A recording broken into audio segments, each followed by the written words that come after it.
Ap 微积分 Ab 2019年真题简答题第4题。So first, please pause to have a look at this question. As we know from the question, we are going to calculate G0 first, which is equal to this one. And we are going to separate this integral into two parts. First one from -4 to -1. The second one is from -1 to 0. And the result of the first one would be the area of this triangle, which is corresponding to half of the length of the base would be 3 times the height would be 3 as well. And plus the area of region A would be 3. And please pay attention that here for the integral, the value would be -3 because it is below the x-axis. Finally, the result would be 3/2.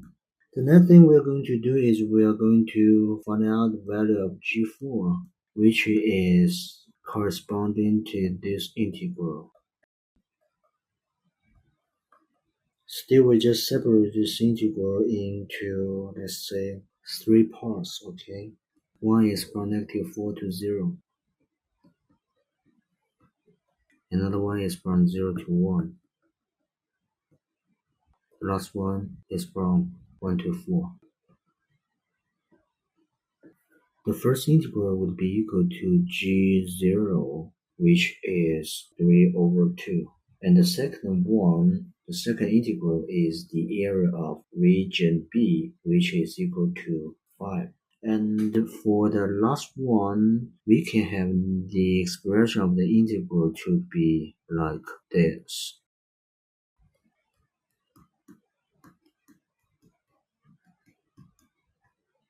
And we just need to spend a little bit more time to solve this integral to have the following expressions of this.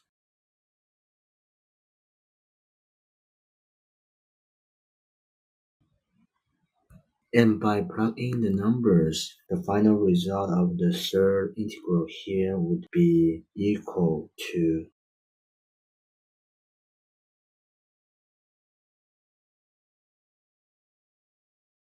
(9/2). So let's get back to this part. Final result would be 3/2 plus 5 plus 9/2, which is equal to 11.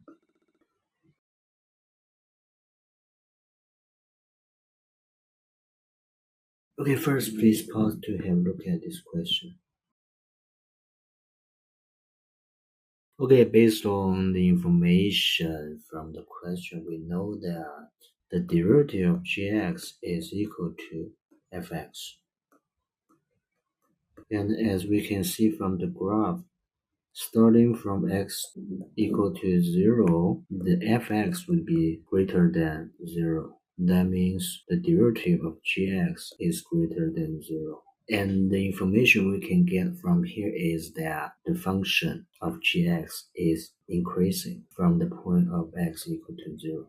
And the question is asking us to find the absolute minimum. So that's why we can just get rid of this part. And also we know that in this region, the fx or the derivative of gx is smaller than 0. That means the function of gx is decreasing. So the absolute minimum may be here. And another thing we need to pay attention is that the minimum value can also occur at the starting point.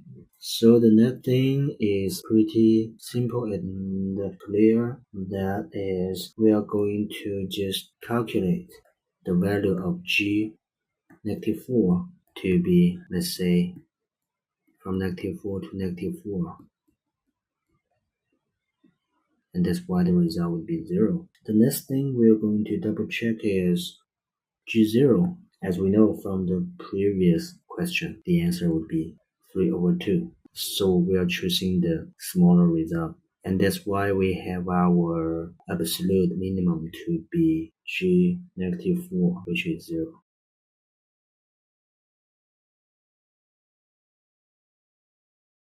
Okay, first please pause to have a look at this question. Based on the information in the question, when g is concave down, that means the second derivative of g would be smaller than 0. Also, we know that the first derivative of g is equal to f. So the second derivative of g would be equal to the first derivative of f. And here's some detailed information for this part.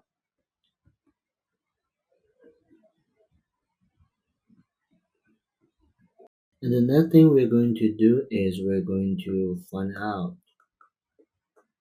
the region where the first derivative of f is smaller than 0. And let's get back to the graph of f.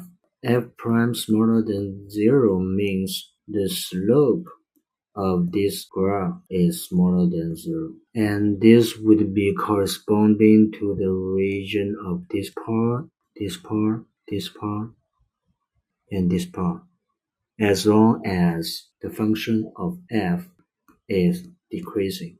So the final result of this question would be the intervals including these